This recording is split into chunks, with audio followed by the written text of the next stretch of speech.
ouvir a voz do Salvador.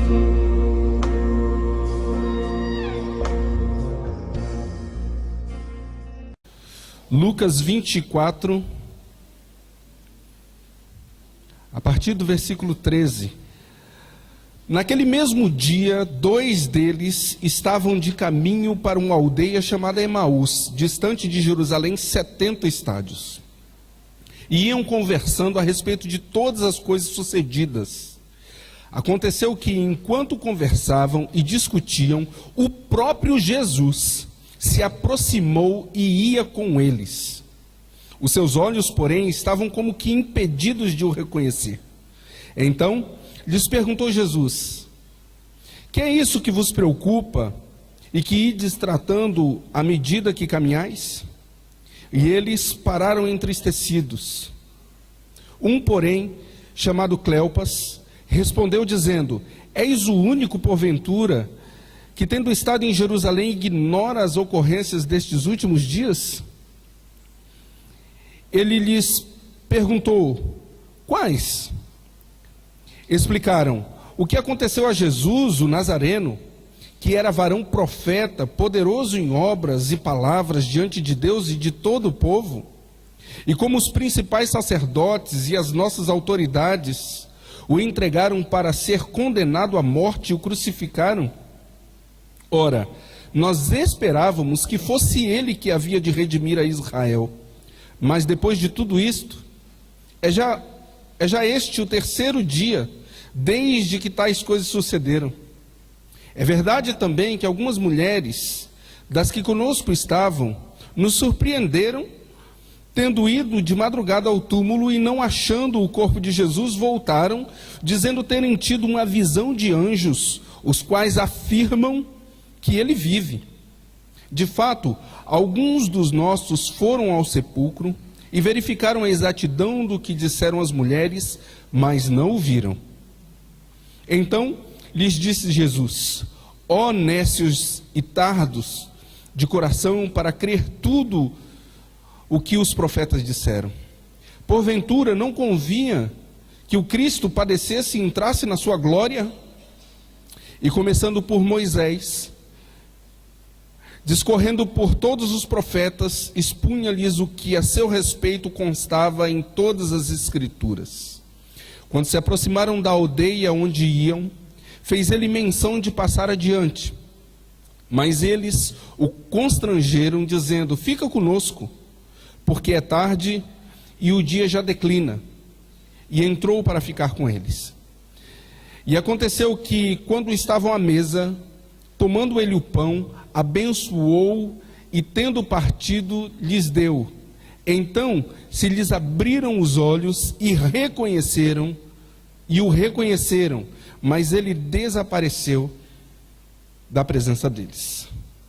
Esse texto é um texto normalmente utilizado em peças de Páscoa ou até mesmo em algumas peças de Natal, como um dos episódios aí na vida de Jesus.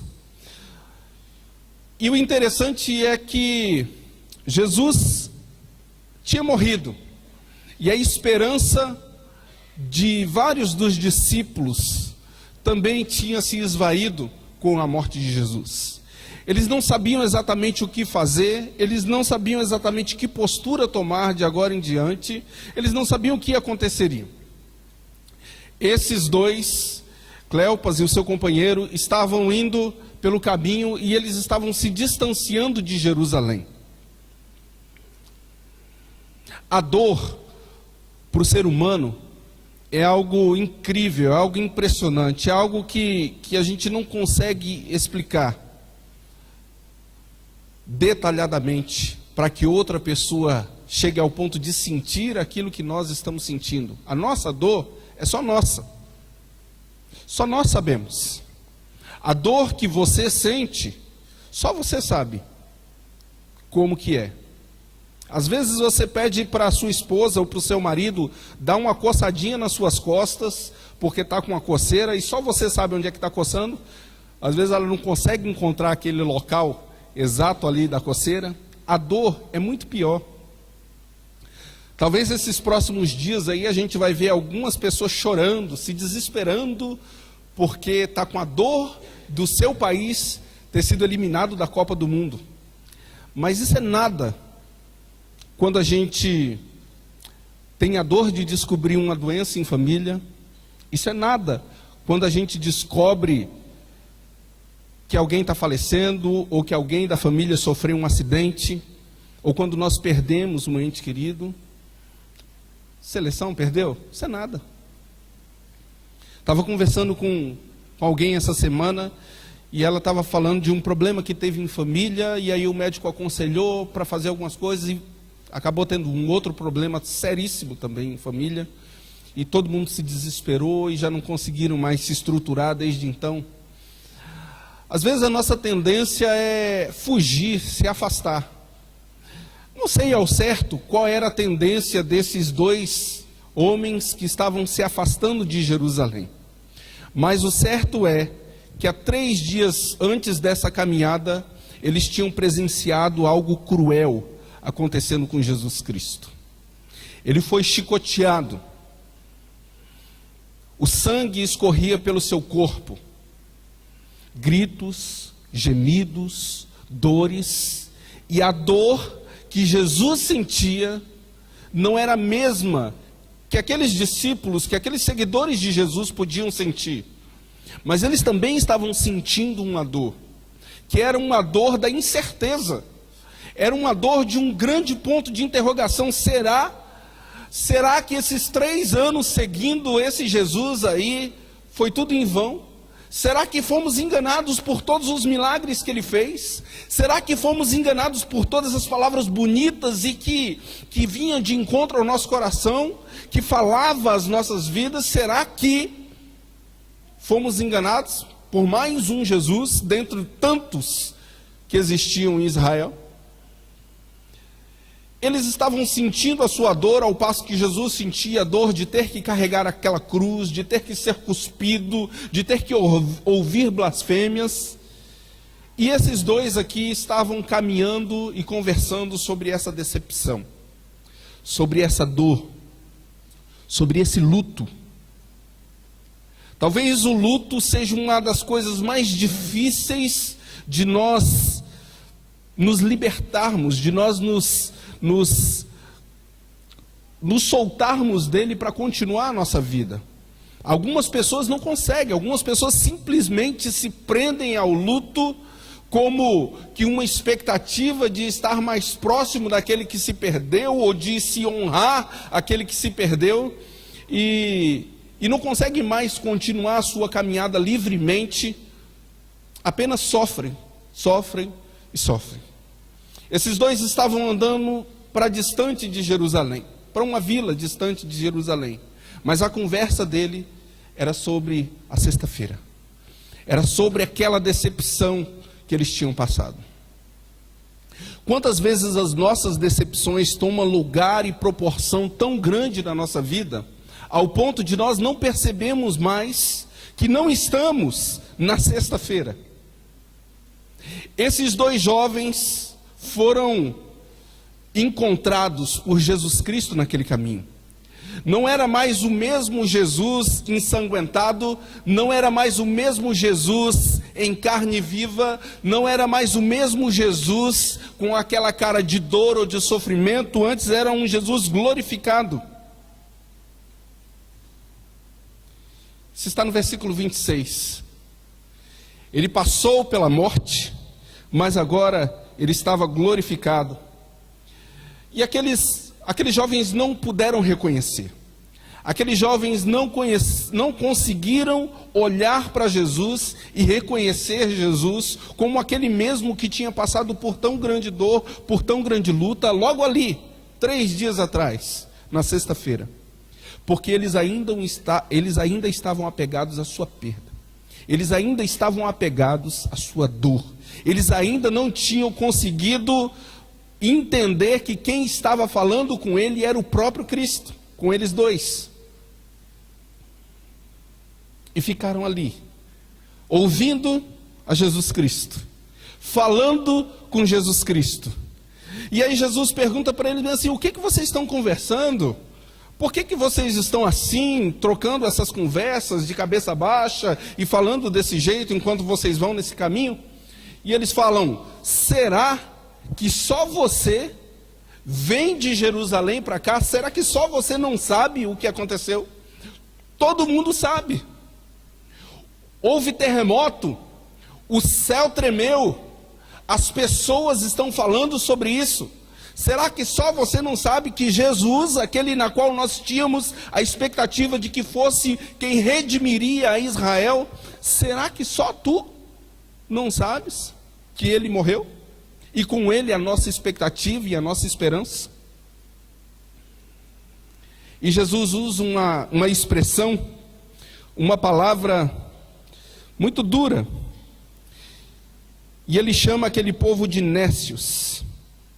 Ó nécios e tardios de coração para entender tudo que os profetas falaram a meu respeito, Jesus diz para eles. A palavra nécio aqui, ela pode ter algumas traduções. A mais comum para a gente é louco, né? Vocês são loucos, mas também pode ser traduzido por falta de entendimento. Como vocês são sem entendimento? Como vocês são sem percepção? Como é que vocês não conseguem entender todas as coisas que os profetas falaram ao meu respeito? E Jesus começa então, desde Moisés, e vai falando para eles todas as coisas que tinha na Escritura, que era necessário acontecer com Cristo, até chegar àquele fato. Mas os olhos deles estavam impedidos de ver e de reconhecer que aquele era o Cristo. E por quê? Porque eles ainda estavam com seus olhos na dor da sexta-feira. Porque eles ainda estavam com seu coração apertado e dolorido, e chorando e sofrendo por causa da dor que eles tinham passado, por causa da decepção. Muitos de nós passamos por dores. E só você sabe a dor que você passou quando seus pais se separaram, quando você foi traída. Só você sabe a dor que você passou quando seu filho resolveu entrar por um caminho tortuoso. Só você sabe a dor que você passou quando seu filho disse que não iria mais frequentar a igreja. Só você sabe a dor que você passou quando alguém da sua família sofreu aquele acidente. Só você sabe a dor que você passou quando você perdeu alguém querido. Mas existe alguém que também sabe das nossas dores. E esse alguém é Jesus. Às vezes nós sofremos. Às vezes nós sofremos e sofremos sozinhos e nos apertamos e nos constrangemos na nossa dor e ficamos ali apertados com o nosso coração e o nosso sofrimento, apegados à nossa sexta-feira. Mas Jesus chega para a gente e fala bem assim: o que está acontecendo? O que está se passando?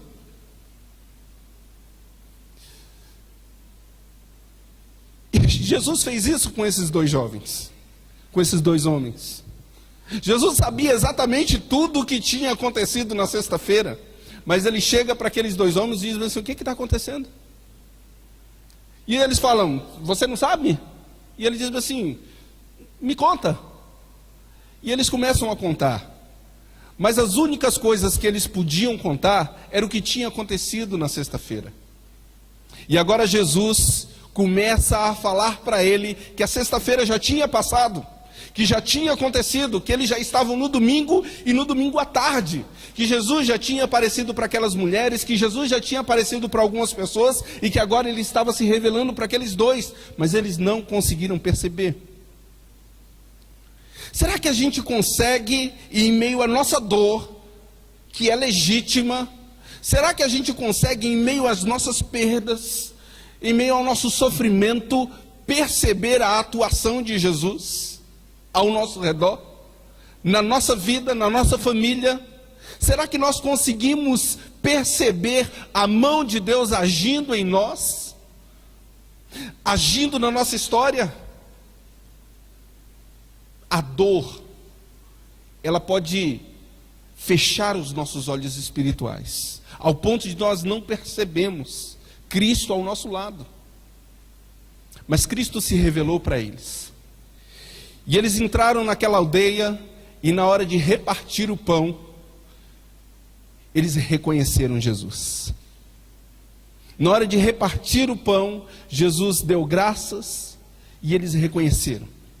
E Jesus misteriosamente desapareceu ali da presença deles, mas agora fica no coração deles a certeza de que o que aquelas mulheres tinham falado era verdade. Ele ressuscitou, Ele conhece a nossa dor, Ele sabe o que nós estávamos sofrendo, e por isso Ele apareceu para nós, para dizer que Ele vive. É importante nós olharmos para a nossa história e colocarmos Jesus Cristo na nossa história e dizer que Ele é maior que a nossa história. Olhar para Jesus Cristo na nossa dor e colocar Jesus Cristo na nossa dor e dizer: Jesus é maior que a nossa dor, maior que a nossa decepção, maior que a nossa tristeza, maior que a nossa perda.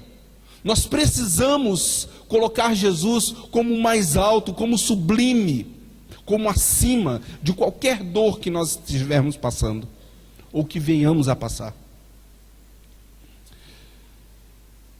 E aqueles jovens olham um para o outro e diz algo impressionante: por acaso não nos ardia o coração quando estávamos no caminho e ele compartilhava da palavra conosco? Nós temos algumas lições simples e muito práticas para tirar nesse texto. O que você faz? O que você faz quando você está passando pela dor? O que você faz quando você está passando pela luta, quando você está passando pelo sofrimento? Você foge? Você se isola? Ou você vai para a palavra de Cristo, que tem o poder de, mesmo diante da dor, mesmo diante da luta, mesmo diante da perda, tem o poder de entrar no nosso coração, penetrar ao nosso coração como uma espada e trazer aquilo que só o Senhor pode trazer para a nossa vida? Será que nós ainda corremos para a palavra de Deus, para receber da palavra de Deus aquilo que pode arder no nosso coração? Esses jovens, depois de reconhecerem Jesus, eles olham um para o outro e dizem assim: acaso não nos ardia o coração quando ele falava da palavra conosco? Em meio à dor, a palavra de Deus continua sendo palavra de Deus. Amém? E nós precisamos nos apegar a isso. E não podemos fugir disso. Não podemos nos esconder disso. Nós precisamos voltar para a palavra de Deus, para aprender na palavra de Deus como vencer a nossa dor, como vencer a nossa luta.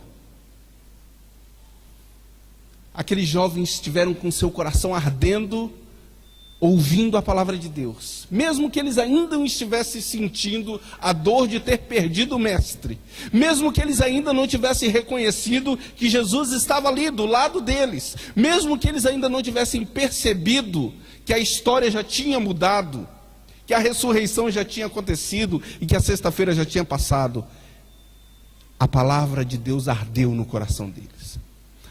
Não se esconda da palavra de Deus quando vier a dor. Não fuja de ouvir a palavra de Deus quando vierem as perdas. Quando você estiver sofrendo, ouça a palavra de Deus, leia a palavra de Deus, estude a palavra de Deus e deixe ela arder no seu coração para a glória do Senhor. Outra coisa impressionante para a minha vida é Jesus ter se aproximado desses dois num caminho que estava indo para uma aldeiazinha ali perto de Jerusalém. Jesus podia aparecer descendo numa nuvem sobre Jerusalém para todo mundo ver e de maneira esplendorosa, mas ele aparece graciosamente para dois homens que estavam conversando sobre as suas dores no caminho. Jesus se importa com você. Jesus se importa com a sua dor. Jesus se importa com o nosso sofrimento. E nós precisamos entender que Jesus é quem pode realmente se importar e sentir a nossa dor como nenhum outro pode sentir. Saber o que é a dor do pecado como nenhum outro pode saber. Jesus sabe o que você tem passado. Jesus sabe a luta que você tem sofrido. Jesus sabe o que tem acontecido no seu coração, na sua mente. E Ele está aí, do seu lado, como estava do lado desses jovens, desses dois homens. É possível que a gente não perceba, é possível que a gente não toque, é possível que a gente não apalpe, é possível que a gente não veja fisicamente, mas Ele continua conosco. Ele está conosco. E a palavra de Jesus Cristo é que Ele estaria conosco até os últimos dias, até o fim. Então, enquanto não vier o fim, Jesus está conosco. E quando vier o fim, nós vamos com Ele, estaremos com Ele. Então é preciso colocar isso bem fixo na nossa mente. As dores virão, as lutas virão, as perdas virão, mas Jesus Cristo continuará conosco, independente da situação, independente da circunstância, e nós precisamos nos apegar a isso. Dor, sofrimento, uma sexta-feira que continuava na cabeça deles, mas agora já não estavam mais na sexta-feira. Era um domingo à tarde. E Jesus aparece para eles e aponta para eles agora para o futuro. Tudo que Jesus vai falar daqui em diante aponta para um futuro. Aponta para uma expectativa de eternidade, de vida com Deus. Jesus Cristo apareceu para eles de maneira glorificada, e a promessa de Cristo para a nossa vida é que nós vamos viver eternamente com Ele de forma glorificada. Nós ressuscitaremos em corpos glorificados. O sofrimento que a gente passa aqui na terra ficará para trás. Nós estaremos diante de Deus, olhando face a face ao Senhor. Porque Jesus Cristo veio, morreu e sofreu, para que nós tivéssemos agora a possibilidade de largar também todo o nosso sofrimento, toda a nossa dor, e nos achegarmos ao Pai. É possível passar pela dor, é possível passar pela tristeza, continuando com os nossos olhos fixos no Senhor. Mas é possível também que a gente continue olhando para as nossas dores e as colocando como maior do que o nosso Senhor. Mas a proposta de Cristo é que a gente olhe para Ele. A proposta de Cristo é que a gente perceba Ele. É que a gente tire o nosso olhar das nossas próprias dores que nos impedem de ver o Senhor. É que nós tiremos os nossos ouvidos das nossas dores, que só ficam falando das coisas ruins e das desgraças que apontam para a nossa vida ou para o nosso redor, e perceber que Jesus Cristo está conosco. O que podemos fazer? O que podemos fazer diante da presença gloriosa do Senhor ao nosso lado? Que dor, que luta, que perca. O apóstolo Paulo vai dizer isso lá em Romanos: nada nos separará do amor de Cristo, nem a morte, nem a vida, nem a altura, nem profundidade, nada poderá nos separar de Cristo, do amor dele por nós. Jesus Cristo se importa com você. Jesus Cristo se importa com a sua dor, com a sua perca, assim como se importava quando esses dois jovens. Que você abra o seu coração para receber o conforto que o Espírito Santo pode trazer para cada um de nós. Na situação mais adversa que você estiver passando, ou que você vier a passar, o Senhor é maior que as nossas lutas. Amém? Se vier o trovão, se vier a tempestade, se vier o terremoto, nada pode nos afastar do Senhor. Nós vamos orar. Eu vou convidar o Ministério de Louvor para a gente orar cantando essa música que a gente cantou agora por último. Se vier o trovão, Se vier a luta, se vier a dor, eu vou olhar para o Senhor. Eu quero que os meus olhos continuem abertos para perceber que o Senhor continua sendo Deus. Eu quero ser sensível espiritualmente para perceber que eu estou comendo e que o Senhor está comigo. Eu quero perceber que Ele ressuscitou e que a dor da sexta-feira já passou e que agora eu estou diante do Pai. Amém?